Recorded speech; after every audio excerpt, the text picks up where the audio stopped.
عقیدہ ختم نبوت اہل اسلام کے بنیادی عقائد میں سے ایک اہم ترین عقیدہ ہے، اور یہ ایسا عقیدہ ہے جس پر ایک عاشق رسول اپنی جان تک کی قربانی دینے کے لیے خوشی اور مسرت محسوس کرتا ہے۔ عقیدہ ختم نبوت پر قرآن مجید کے بین دلائل موجود ہیں اور احادیث متواترہ کثیر موجود ہیں، لیکن آج میں اپنے احباب کی نظر، سماعتوں کی نظر جناب جمیل قادری صاحب کا ایک شعر ہے، میں وہ سنی ہوں جمیل قادری کے مرنے کے بعد میرا لاشا بھی کہے گا الصلاۃ والسلام۔ سبحان اللہ۔ اس کی وضاحت کے طور پر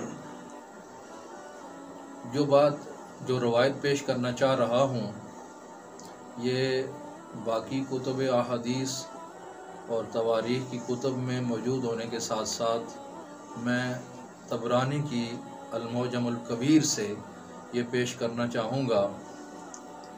روایت اس طرح ہے کہ حضرت زید بن خارجہ جو کہ تابعی تھے، حضرت عثمان غنی رضی اللہ تعالی عنہ کے دور میں مدینہ طیبہ کی گلی میں چلتے چلتے گر گئے اور وفات پا گئے۔ لوگوں نے ان کو اٹھایا اور ان کے گھر پہنچا دیا۔ گھر والوں نے ان کو 2 چادروں میں لپیٹ دیا۔ ان کا انتقال ظہر اور عصر کے درمیان ہوا تھا۔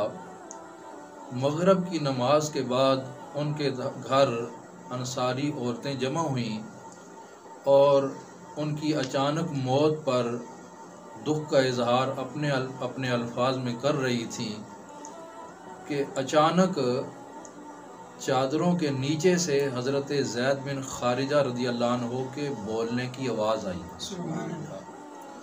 لوگوں نے ان کے چہرے اور ان کے سینے سے چادریں ہٹائیں تو جو وہ گفتگو فرما رہے تھے اس میں سے میں خاص جملہ جو پیش کرنا چاہتا ہوں اپنے سامعین کو، وہ خاص جملہ یہ تھا، وہ فرما رہے تھے محمد الرسول اللہ، محمد اللہ کے رسول ہیں، النبی الامی، نبی امی ہیں، خاتم النبیین، اور آپ تاجدار ختم نبوت ہیں۔